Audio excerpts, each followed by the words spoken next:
las medidas económicas y entendamos, tratamos de explicarle a la población con el mayor detalle posible con relación a las medidas. Primero, vayamos con el pago de los bonos, los coronabonos creo que le han dicho, no sé si es el nombre oficial, creo que no, ¿no? No, en absoluto. Okay. En absoluto. Los bonos. El primero se va a comenzar a pagar a partir de mañana, a partir de este efectivamente. viernes. A ver, cuénteme cómo. A ver, lo que hemos hecho con lo que es el tema de la canasta familiar, se va a empezar a pagar mañana. Primero, el primer criterio es para aquellos grupos vulnerables, o sea, ¿quiénes son en este caso? Primero, las personas mayores que tienen una renta, pero no tienen una jubilación, solo reciben el tema de la renta de dignidad, para ellos va directamente. Para eso estamos utilizando, por tema de transparencia, esa fue la instrucción de la Presidenta, porque habíamos pensado en una canasta, pero iba a ser demasiado complicado la movilización, costos, mover 900 toneladas de alimentos, entonces que vaya transparente a cada una de las cuentas que ya la tienen. Efectivo. En efectivo. Y ellos procederán a la compra con todas las limitaciones de acuerdo a los días, carnet, en fin. Pero ha sido la manera de transparentar. Con esto vamos a llegar casi a 920,000 personas mayores, que va directamente. También vamos a trabajar de la misma manera, a las cuentas directas a las madres que cobran el bono Juana Zurduy, que va directamente también a las cuentas. Ahí vamos a tener que levantar, ya están los datos, por lo tanto, igual se van a depositar. Y las personas con discapacidad, primero habíamos pensado, la Presidenta en el equipo, en las graves y muy graves. Y lógicamente ahí viene también el otro tipo de patologías y se está ampliando. Entonces vamos a ampliar, la Presidenta ha instruido que ampliemos para llegar, porque son los 3 grupos más vulnerables que hay en este momento. Eso se paga directamente en las cuentas y por favor tener un poco de paciencia. Esta canasta familiar la puede cobrar en 90 días, cualquier día de los 90 días. Y la renta dignidad, que no se pierde, la puede cobrar en un año. Así que no hay necesidad de agolparse en los bancos. Estamos a ratos creando unas colas, estamos un poco forzando y hay que tener cuidado con el contagio. Creemos nosotros que hay que tener paciencia. Si tiene 3 meses para cobrar este bono que se está dando, tener un poquito de paciencia y de acuerdo al día de su carnet, porque aquí hay que dejar claramente sentado, hay mucha gente que sale en el día que no es su carnet, se trata de controlar y se enojan cuando se le dice no es su día, sobre todo a las personas mayores. Un poco de paciencia y con eso vamos a normalizar. Hoy día posiblemente en reuniones con ASFI, banca, vamos a ver la manera de evitar estas colas, pero todo mundo va a cobrar. Ahora, perdón ministro, hay diferentes dudas, consultas, desde la más básica hasta la más compleja, si quiere. La primera, la general. ¿Por qué no a los jubilados? ¿Por qué no dar este bono de canasta familiar a los jubilados? Porque los jubilados tienen un monto, su jubilación, que es un monto superior en este momento. Este es el grupo en el cual solo recibe el tema de la renta dignidad, que son 350 bolivianos mensual. Entonces lo que estamos haciendo es subir a 750 con los 400.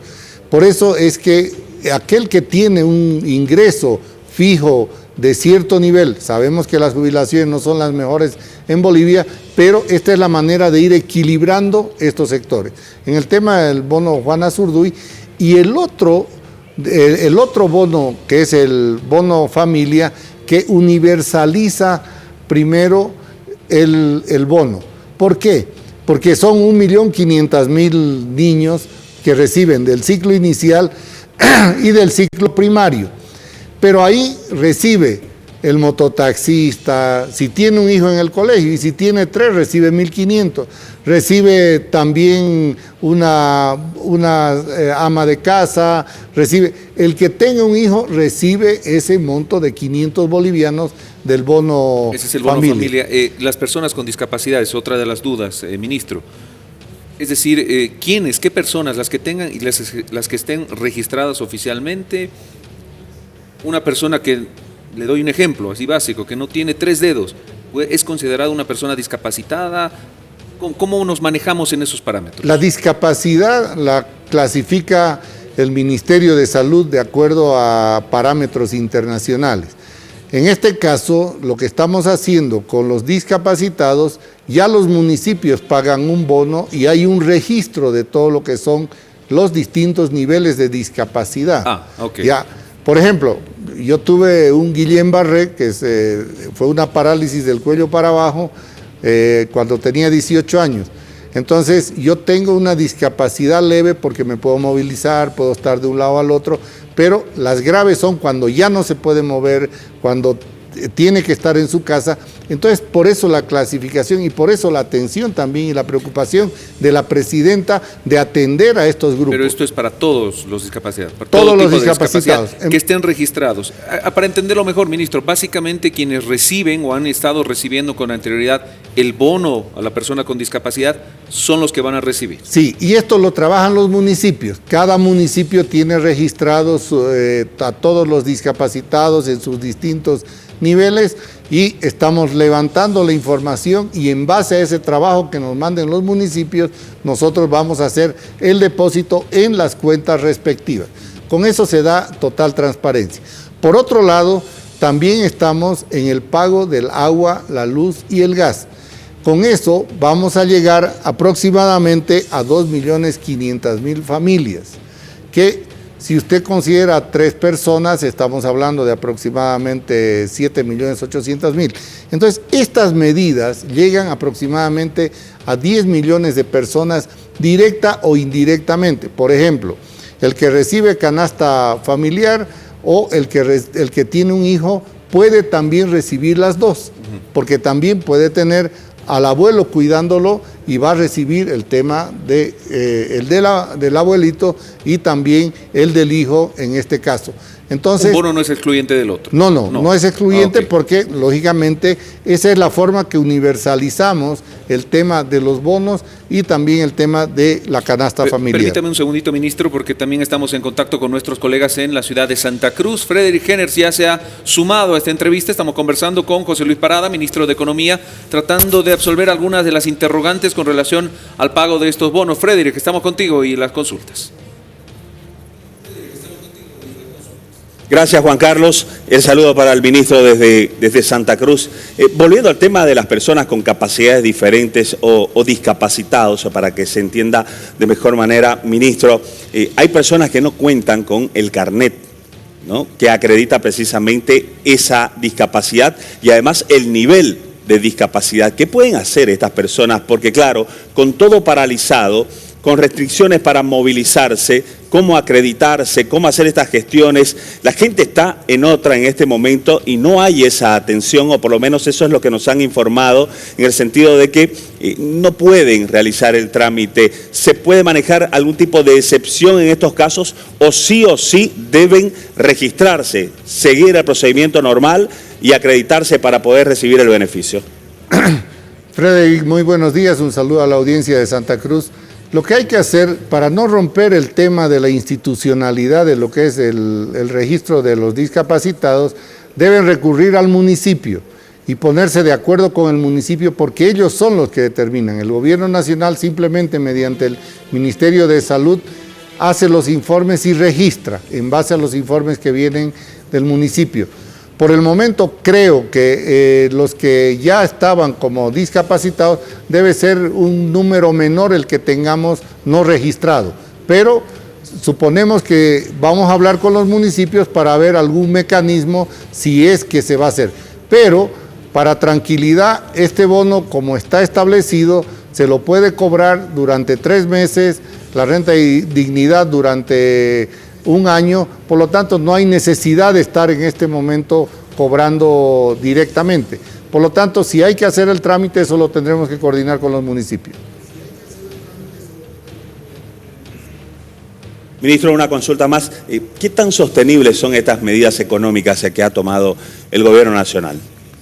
Mire, estas medidas en primera instancia hemos ahorrado por compra de diésel y combustible que hacía el anterior gobierno, aproximadamente 300 millones de dólares. Esos son 2.100 millones de bolivianos, que es lo que estamos utilizando para esta primera fase de los bonos.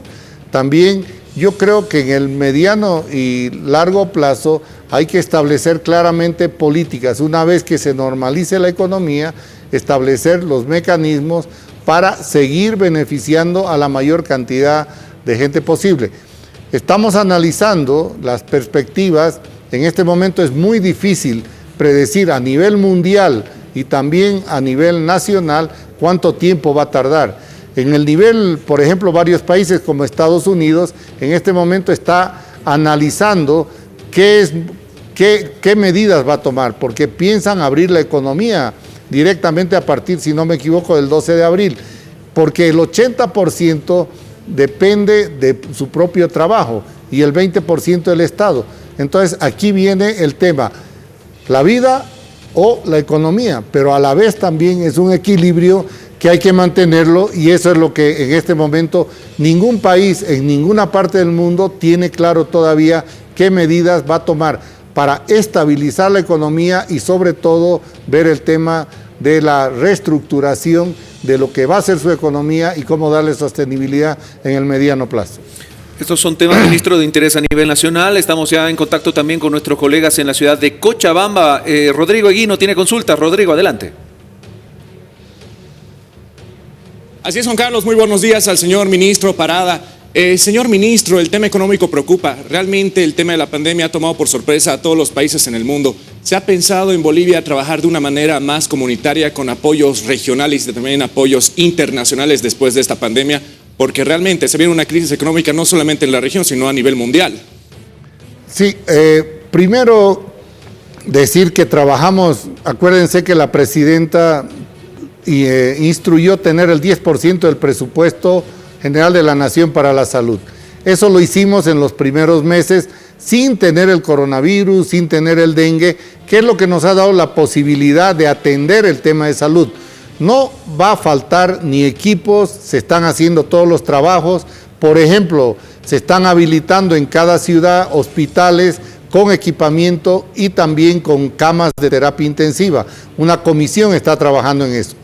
Hay recursos externos. La Europa ha creado un fondo de 720 mil millones de dólares, el Fondo Monetario 50 mil millones, y nosotros vamos a recurrir como país también a lo que son esos recursos externos para poder atender el tema del coronavirus, porque consideramos que Bolivia ha frenado el tema del coronavirus. Ahora últimamente se nos ha disparado un poco, pero ya se está trabajando en todo lo que es la atención en los hospitales, y que cada boliviano, que Dios quiera no hayan más, sufra el coronavirus, tenga donde atendérselo. Se están comprando respiradores, se están comprando camas de terapia intensiva, se están habilitando también la parte médica, los médicos especializados. Entonces hay un trabajo conjunto de 10 ministerios atendiendo el tema del coronavirus, pero sí vamos a recurrir a recursos externos porque es lo que nos franquea también las posibilidades, y en lo interno también podemos tener recursos para sostener este tema que es lo primordial de acuerdo a los decretos emitidos por la presidenta, de atender a los bolivianos en el tema de salud que durante 14 años anteriores no fueron atendidos. Sin embargo, ministro, en esta coyuntura y pensando también en el futuro económico, claro, la emergencia está, y la emergencia es sanitaria y se necesitan recursos, pero insisto, pensando en el futuro económico, ¿será prudente romper la alcancía? Lo dijo ayer el ministro de la Presidencia. ¿Será prudente? El problema acá es que estamos manteniendo el tema de estabilidad económica. Las inversiones que estamos haciendo se siguen realizando, se siguen ejecutando con todas las limitaciones que hay, porque usted no puede frenar la economía. Si usted frena la economía, eso tal vez lo puede hacer economías desarrolladas. Por ejemplo, el Perú tiene como 64 mil millones de reservas internacionales, en Europa también. Yo creo que el romper la alcancía en este momento para preservar la salud de los bolivianos, yo creo que es una necesidad y yo creo que es una obligación del gobierno, y ya veremos cómo vamos manejando este equilibrio, que creo que se lo puede mantener, porque de una o de otra manera, la prioridad, de acuerdo a la instrucción de la Presidente, es la salud y también el equilibrio macroeconómico y sobre todo la cadena productiva que no se rompa, porque esa es la ventaja de Bolivia, puede abastecer 80-85% de los alimentos que son producidos en el país. Hay que darle las condiciones y ese es el equilibrio que está buscando el gobierno. Hasta ahora lo estamos consiguiendo y pedimos paciencia y que también algunos sectores que quieren ir creando conflictos ficticios con relación a esta estabilidad y atención de la salud, dejarlo para posteriormente, para los momentos en que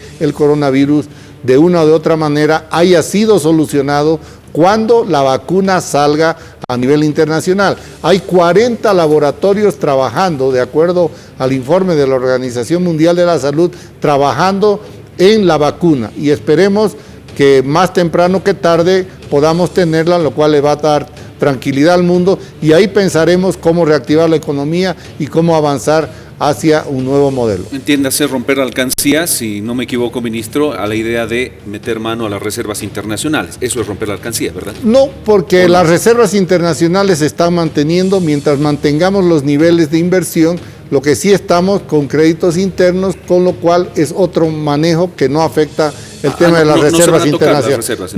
No se están tocando las reservas internacionales netas, estamos trabajando con otro mecanismo de financiamiento interno, con lo cual, de acuerdo a cómo va evolucionando, es controlable. Bien, ministro, muchísimas gracias, de verdad. Ha sido un gusto y permanentemente estaremos consultándole. Una rapidísima, si me puede dar, precisar el dato antes de cerrar, agradeciendo a nuestros colegas en Cochabamba y en Santa Cruz.